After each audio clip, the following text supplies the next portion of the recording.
Welcome back. It's time to review the front pages of our national daily. We'll start off with Daily Trust. PDP Chairmanship, I am being shot out, says Sule Lamido, and that's on pages 3 and 8 of the Daily Trust newspaper. And then also we have again, Tinubu meets service chiefs, and that's on page 7 of the Daily Trust newspaper. No case to answer, Nnamdi Kanu tells court, and that's on page 5 of the Daily Trust. How Ekiti governor clinched APC return ticket. That's on page 13 of the Daily Trust newspaper. And 10 headers killed, over 80 bandits neutralized in Kebbi.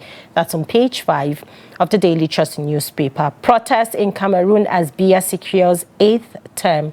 And that's on page 30 of the Daily Trust newspaper. And also we have 15 rescued in Lagos building collapse, and that's on page 6 of the Daily Trust newspaper. And why $120 billion hydrocarbon resources not benefiting Africa. That's on page 23 of the Daily Trust newspaper. Do well to get yourself a copy to stay informed. All right, next up we have This Day newspaper right in front. We have Tinubu leads others in tribute for late statesman Christopher Kolade. At the right in the middle, Amupatan Court can't continue to decide election winners. It must be at polling units. We have PDP yet to learn its lesson as party denies Lamido nomination form for chair. We have at the top amid opposition protest, Cameroon's Paul Biya re-elected at 92. That's on page 23 of This Day newspaper. That's all we have. Make sure you grab yourself a copy and stay informed. All right, next up, we'll move to the Guardian newspaper. Nigerian international travelers to pay extra $11.5 charge per ticket from December 1st. And that's on page 6 of the Guardian newspaper. ADC accuses Tinubu's government of manipulating food prices for political gains. And that's on page 3 of the Guardian newspaper. NAD insists on November 1st strike, claims health workers owed 38 billion naira in 2 years. And that's on page 3 of the Guardian newspaper. Oyebanji emerges APC's candidate for Ekiti Guba polls. And that's on page 7 of the Guardian newspaper. Bandits impose 15 million naira levy on Tambuwal's constituents, threatened fresh attacks.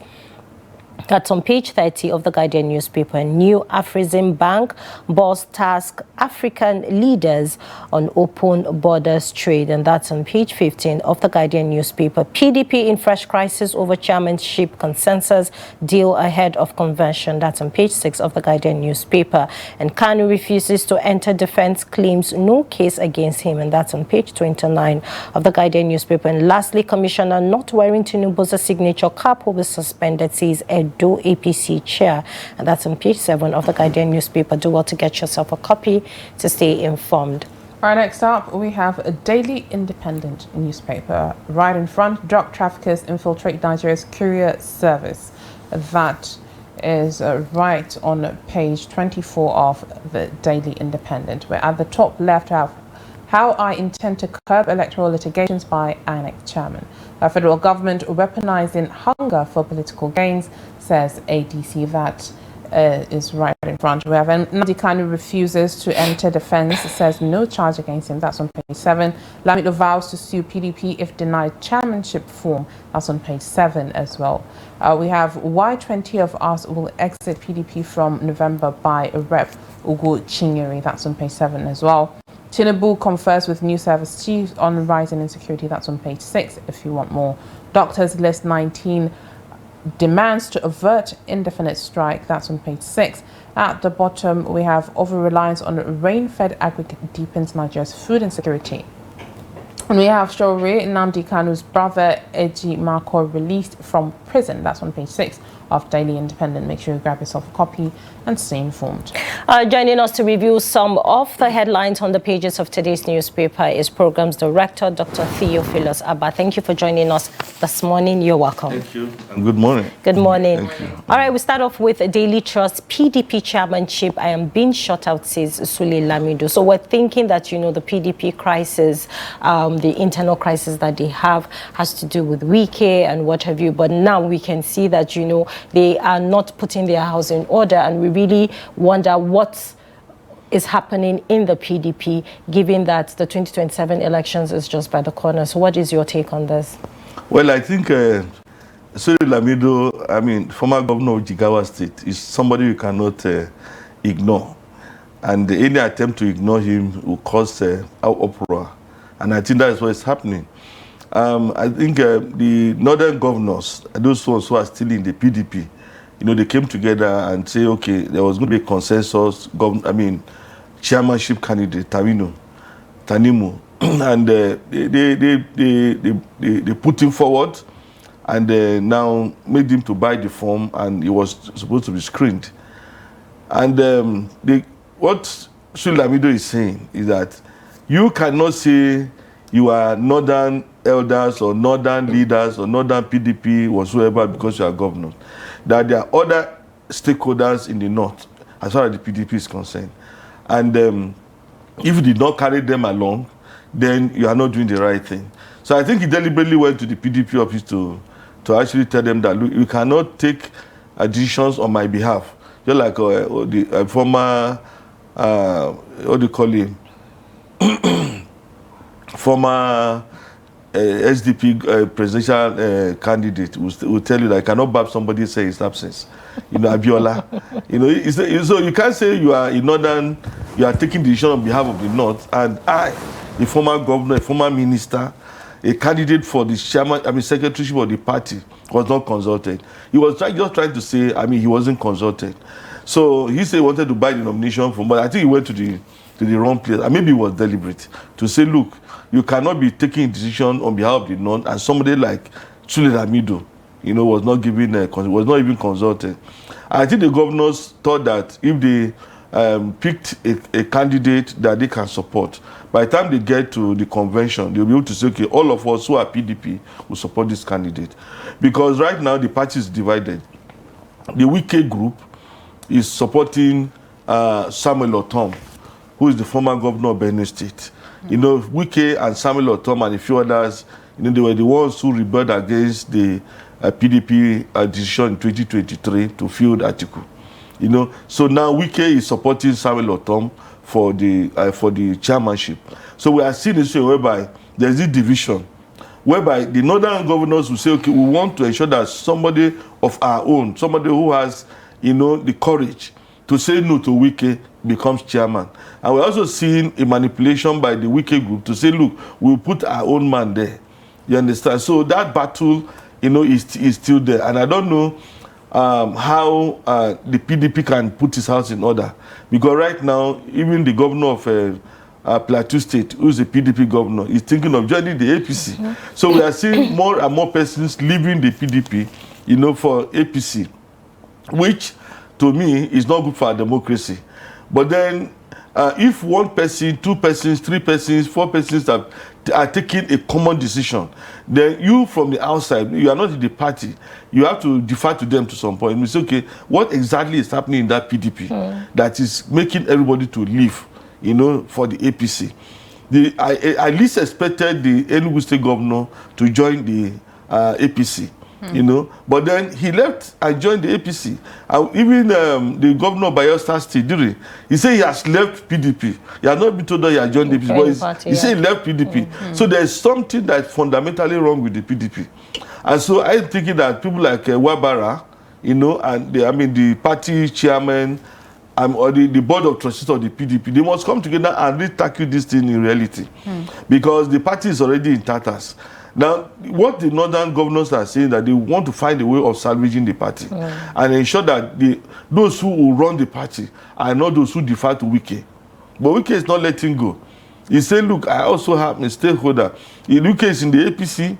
It's in the APC's government. It's very strong, member of the executive of the APC government, but he's still in the PDP and dictating how things should go.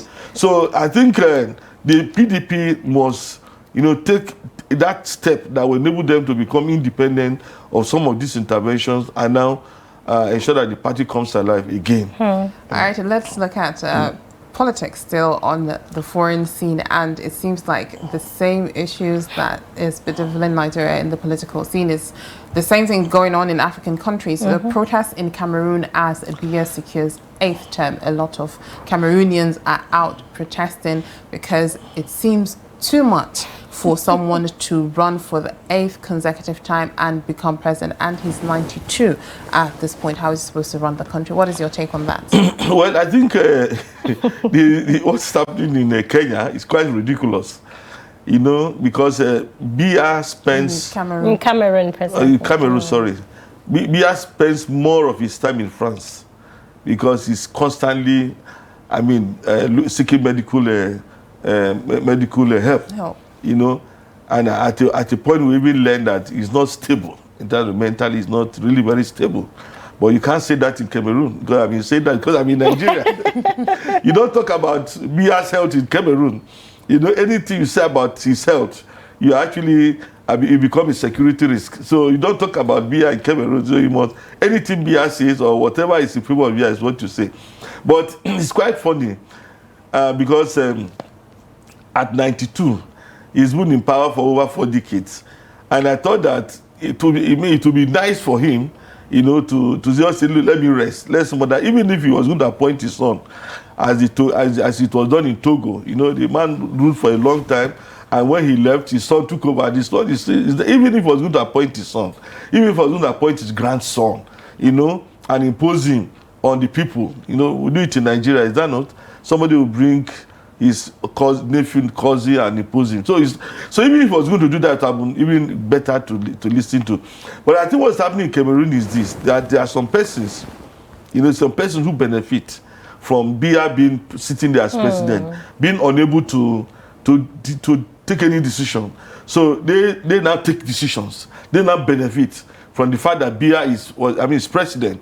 So they do a whole lot of things. There's a whole lot of corruption going on in Kenya. I mean, in Cameroon. A lot of corruption. You want to be in Kenya right now this morning. I'm in Nigeria. You know, there's a whole lot of corruption going on in Cameroon. In fact, I think about 2 years ago, a journalist who did corruption, an investigation into corruption among even some Cameroon ministers, he was killed. He was killed. The minister who orchestrated his killing was known. We did a multinational investigation, a report, massive report about it, and nobody cares. Even though you name names that this guy in government is corrupt, nobody does anything. So even if you know like somebody in government killed somebody, nobody does anything. So he is sitting there as one symbol, and the others are using him to rip off the system. Time is against us, but before we go quickly, 10 headers killed, over 80 bandits neutralized in Kebbi. Quickly for just 2 minutes before we wrap up.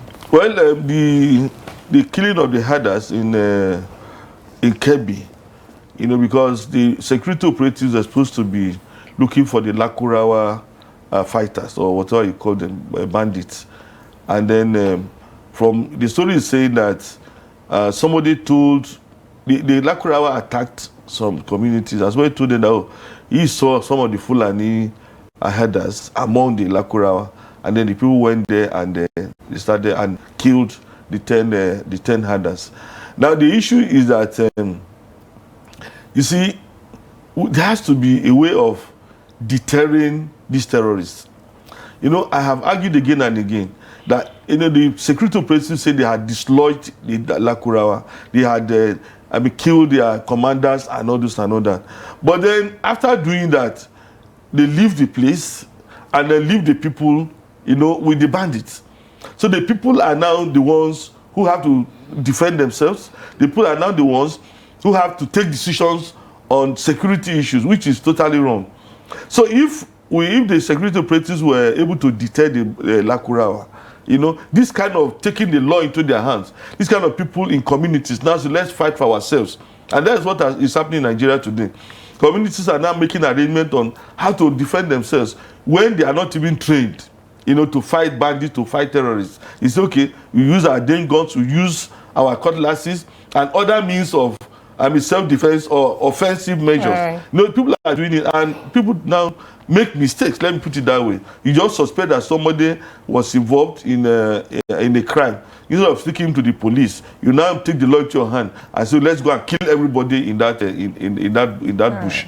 You know, burn down their houses and they collaborated with the bandits. So we have to be on top of this fight against banditry. And unless the security agency, I thank God that the president has appointed new service chiefs. All these guys, they know what is happening on the field. They've been on the field. Yeah, they know what's happening. So they must take proactive measures to ensure that these bandits don't confuse us and lead to communal clashes. All right. Thank you very much, Dr. Theophilus Abba, for always giving us a swift review of stories on the front pages of our national dailies. Thank you. Thank you. Thank you. God bless you. All right, that is all we have for this morning on Daybreak on Trust TV. Make sure you tune in tomorrow morning at 8 a.m. so you don't miss out on engaging and interesting conversations. I'm Hawa Ademikiawa. Thank you for watching. And I am Mimuna Bagudu. Don't forget to follow us on all of our social media platforms and also subscribe to our YouTube channel for more news. So have a great day. I'll see you tomorrow.